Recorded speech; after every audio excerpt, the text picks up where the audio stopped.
प्रदेश के सभी भाई बहनों और बेटा बेटियों को आग्रह करना चाहता हूं, संक्रमण लगातार बढ़ रहा है। आज जो संक्रमितों की संख्या आई वो 3000 को पार कर गई। कल ये 2800 कुछ थी। ये समय संकट का समय है। पूरी दुनिया और पूरे देश में महासंक्रमण का दौर चल रहा है। दुनिया के कई देशों में लॉकडाउन हो गया है। हमारे पड़ोसी राज्यों में स्थिति बहुत बुरी है। महाराष्ट्र हो, छत्तीसगढ़ हो, जिनकी सीमाएं हमसे लगी है, वहाँ स्थिति बहुत संकटपूर्ण है। और कोरोना के संक्रमण की लड़ाई ऐसी है कि इसमें हम सब मिलके ही इस संकट से लड़ सकते हैं। कभी कभी मानवता पर ऐसे संकट आते हैं जब केवल सरकार के प्रयास काम नहीं करते, जनता को जुटना पड़ता है, समाज को खड़ा होना पड़ता है। हम लगातार कोशिश कर रहे हैं। उसके साथ लगातार हम अस्पतालों में बिस्तरों की संख्या बढ़ा रहे हैं, इलाज के पूरे प्रबंध कर रहे हैं। लेकिन बढ़ते हुए संक्रमण के साथ ये बड़ी चुनौती है।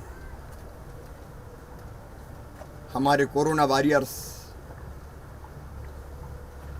हमारे डॉक्टर, हमारी नर्स, हमारे वार्ड बॉय, हमारे पुलिस के मित्र जान जोखिम में डाल के काम कर रहे हैं। मेरी सबसे अपील है उनका उत्साह बढ़ाएं। लेकिन ये समय साथ मिलकर लड़ने का है, एक सकारात्मक माहौल बनाने का है। इतवार को लॉकडाउन है कई जगह। छिंदवाड़ा में 3 दिन का लॉकडाउन है, चल रहा है। बैतूल जैसे शहरों में 2 दिन का लॉकडाउन है। मैं लंबा लॉकडाउन नहीं चाहता, क्योंकि व्यापार ठप होता है, रोजगार छिन जाते हैं, गरीबों की रोटी रोजी भी चलनी चाहिए। और इसलिए बिना लॉकडाउन के हम कैसे इस संक्रमण को थाम ले, वो कोशिश जरूरी है। और उसके 3 ही उपाय दिखाई देते हैं। एक, मास्क जो संक्रमण को रोकेगा।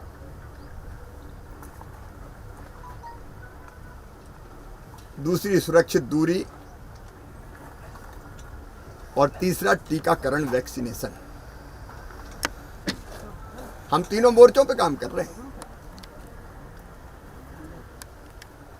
मेरी सभी भाई बहनों से अपील है कि ये 1 दिन का लॉकडाउन, जहां जरूरत पड़ेगी सीमित समय के लॉकडाउन, संक्रमण रोकने के लिए करेंगे। पूरे प्रदेश पे एक जैसी चीज लागू नहीं होगी। हाँ, बहुत जरूरी है वहां करेंगे, उसमें भी जनता सहयोग करे, क्योंकि वो आपके लिए है। लेकिन मैं चाहता हूं दुकानें खुली रहें, कारखाने खुले रहें, रोजी रोटी चलती रहे, धार्मिक परंपराओं का निर्वाह होता रहे और हम संयम से कोरोना को थाम लें। एक तरफ इलाज और सारी व्यवस्थाएं, उसके युद्ध स्तर पर प्रयास, बिस्तर लगातार हम बढ़ाते जाएंगे। और दूसरी तरफ जनता का साथ, उसके लिए एक जागरण अभियान। कल हमने तय किया है शाम को 6 बजे से लेकर कम से कम 1 घंटा मैं भी निकलूंगा, एक गाड़ी पे सवार होकर माइक बांध के, और बिना भीड़ इकट्ठे किए हुए केवल स्वाभाविक रूप से जो लोग होंगे उनको मास्क लगाने की अपील करूंगा।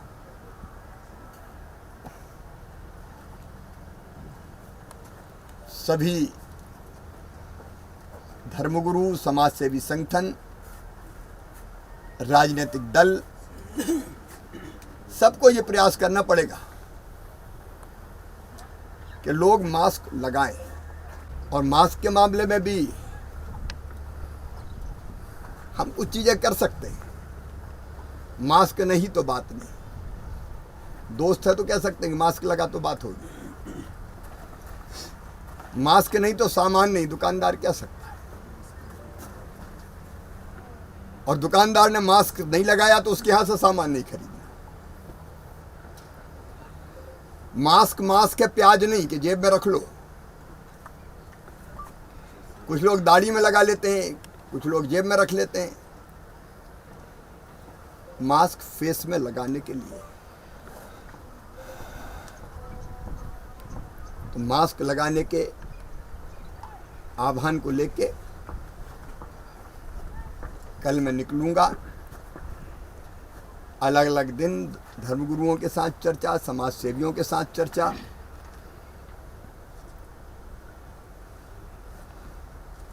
मीडिया के मित्रों से चर्चा, और प्रयास ये होगा कि ऐसा वातावरण बने कि हम सब मिलके संयम के द्वारा, आत्मानुशासन के द्वारा उस लॉकडाउन को रोकने के लिए, बड़े लॉकडाउन कुछ सुरक्षित उपायों के द्वारा हम कोरोना को कंट्रोल करें। मेरा विश्वास है कि मानवता जीतेगी, हम जीतेंगे, कोरोना हारे। हमने एक अभियान के तौर पर वैक्सीनेशन को लिया। कई जिलों ने बहुत महत्वाकांक्षी लक्ष्य तय किए और पूरी ताकत से जुटे, लेकिन आगे वैक्सीन की कमी नहीं आएगी। भारत सरकार से डोजेज लगातार हमको मिलेंगे। जितनी संभावना थी उससे भी ज़्यादा वैक्सीनेशन कई जिलों ने तो 150-200% वैक्सीनेशन कर दिया। वो ज़रूरी भी है, लेकिन अब आगे डोजेज मिलते रहे। कोविड केयर सेंटर हम इसलिए भी खोलेंगे कि होम आइसोलेशन में कई बार सबके साथ बैठ जाता है पेशेंट पॉजिटिव, और ऐसे में ज़रूरी हो जाता है कि होम आइसोलेशन की मॉनिटरिंग ठीक ढंग से हो, और अगर ऐसा संभव नहीं है तो उनको कोविड केयर सेंटर में ले जाएं ताकि वो अलग रह सकें और परिवार सुरक्षित बच सके।